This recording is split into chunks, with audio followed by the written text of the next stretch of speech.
Hi everyone, I am Gromova, PhD in Technical Science, Head of Data Analysis Department at Exactpro, and I'm delighted to be here today to talk to you about how we can generate testing metrics via cluster analysis of bug reports.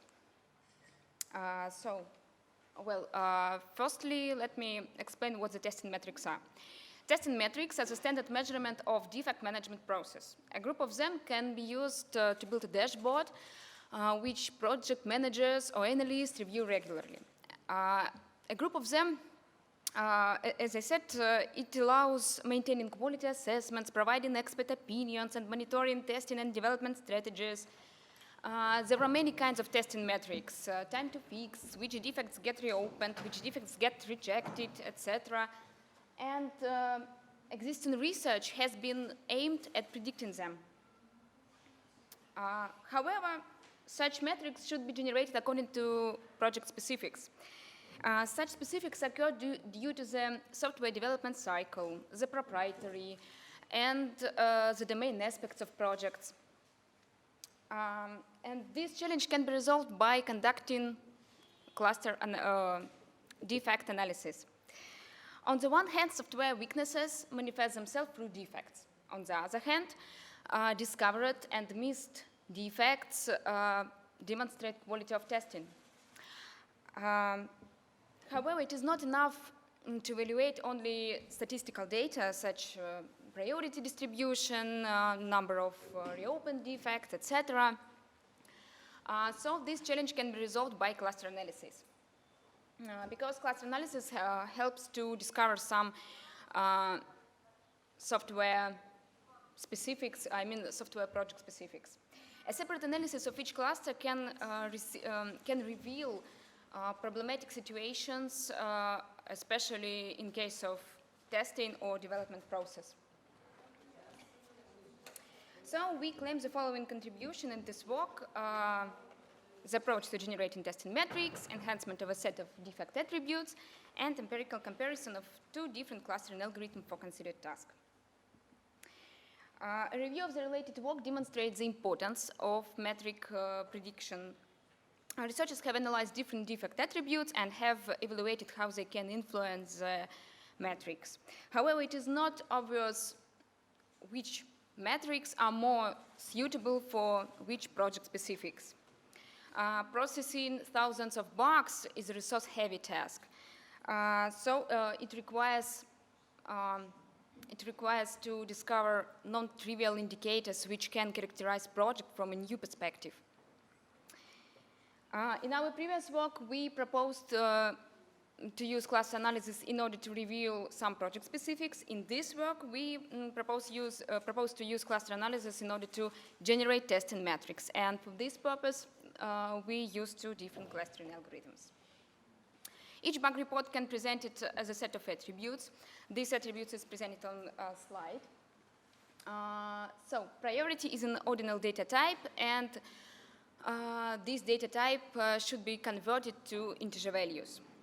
Resolution is a categorical data type, and it should be mapped into indicator values, into indicator variables. Was reopened is Boolean attribute. If defect was reopened once, this attribute equals 1. And also this attribute is indicator of how well defect is described. Time to resolve, count of comments, count of attachments are numeric attributes. All of them should be normalized by standardization.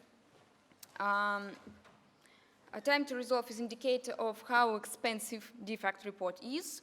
Plenty of comments is indicator of insufficient description of bug. The area of testing is a Boolean attribute, and it's a group of software components. It can be calculated via text classification or by using regular expressions. We extracted over 6,000 defects from JBoss projects on Jira, well-known bug tracking system. JBoss is a very popular instrument for building software applications. It's an open source project, and it means that defect reports were extracted from this are available to anybody, so it is important because you can reproduce results of this research. Some brief information about these projects is presented on slide, and I can say that we extracted defect reports as XML files. The distribution of bug reports by resolution is presented on slide. As figures show, we have defects with rare values. And in such case, new dummy features will be useless. So after one hot encoding, we needed to create new variables with, which included these rare values.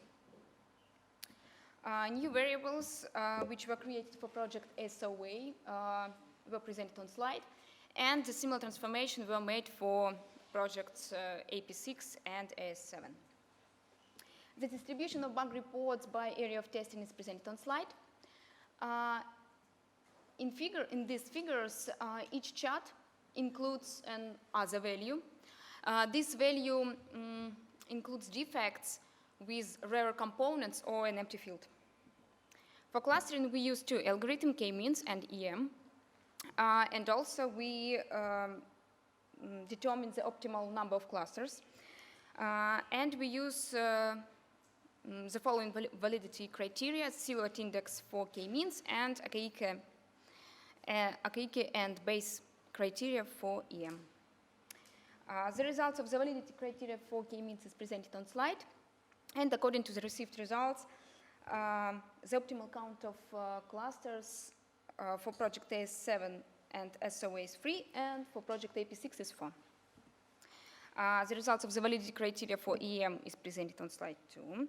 And according to the received results, the optimal count of clusters for project AS7 is 15, for project SOA and AP6 is 11.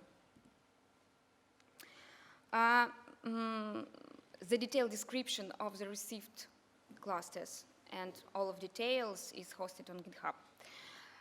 Generally, k-means identifies 3 main clusters.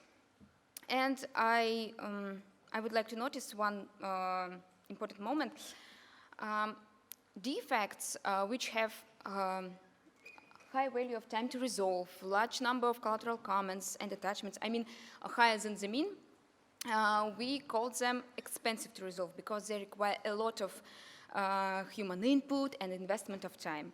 So if defects have time to resolve, count of comments, count of attachments lower than the mean, we can consider them inexpensive to resolve. The first cluster is inexpensive to resolve. The majority of these defects has a major priority and a done resolution. And this cluster is the largest. The second cluster is the longest to resolve defects. They have a minor priority and out of date or migrated to another AS resolution. And the last and the smallest cluster contains bugs with a large number of collateral comments and attachments, and the priority of these bugs is major or blocker. Unfortunately, there is no definite area of testing because k-means algorithm doesn't produce this information, and we have only brief view of projects. In contrast to k-means, EM algorithms provides more detailed information about projects, and we reveal the following types of bugs. Half of the calculated clusters are inexpensive to resolve. They have a major priority and a done resolution, and yep, just like k-means, these clusters are the biggest. A quarter of the received cluster is expensive to resolve. These clusters are small. They have a high value of time to resolve, and a large number of collateral comments and attachments. Similar to k-means, the EM algorithm identifies longest to resolve defects, and this cluster characterized by such resolution as out of date, migrated to another AS, and we have an extremely high value of time to resolve. Because these defects can be considered as irrelevant or outdated. There are a few clusters of underestimated defects.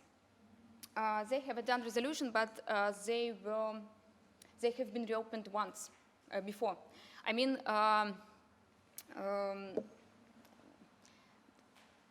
usually reasons for reopening defects are more trivial than some problems of bug fixing process. But in this cluster, defects have a really high value of time to resolve. So it means that these defects were not reopened accidentally. And finally, there are a few clusters which we called invalid. They have low value of time to resolve, small number of collateral comments and detachments, and they have such resolutions as rejected, won't fix, duplicate, and other. So these defects can be considered invalid from the point of view of bug fixing process.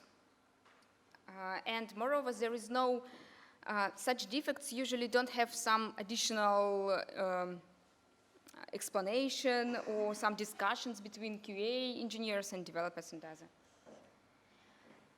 It is important to mention that each cluster corresponds to a certain area of testing. For example, invalid defects correspond to configuration and documentation. It is connected to such things that for example, misunderstood specification or some problems with settings environment. So knowing this cluster fingerprint, we reveal the following testing metrics that can be used by project managers or QA team leads. The number of underestimated defects. Underestimated defects is really important. Why? Because it can lead to a situation when critical or blocker bugs can persist in the system for a long time and undermine software quality. So it is really important to reveal root causes of such situation. The number of expensive to resolve and inexpensive to resolve defects. The project manager can change the decision when he or she knows that defects can be fixed within a certain time period. So knowing that, they can either include defect in the next software version or exclude it from the next software version. And so the decision can be made based on this knowledge, I mean the number of expensive to resolve defects or inexpensive to resolve. And the last, the number of invalid defects. A high number of invalid defects can be indicator of quality of testing, and it can be useful to discover some reasons for this situation in order to create recommendations for QA engineers, especially for junior QA. We excluded the outdated defects, also known as longest to resolve, because it is quite difficult to predict which software components will be irrelevant for the current development tasks. And also we excluded accidentally reopened defects because it is quite complicated, quite difficult to forecast some human element in testing process. And we investigate the characteristics of each cluster and build the scheme how we can generate metrics according to cluster interpretation. This scheme is presented on slide. So we propose to use cluster analysis before predicting testing metrics, because cluster analysis can help to understand nature of defects and improve the existing testing metrics, or for example generate new. And also we used two different clustering algorithms and revealed that k-means produce brief information about projects, while EM algorithm allows getting a detailed picture of project. And we're using the enhanced attribute set. So that's all. It was quite fast.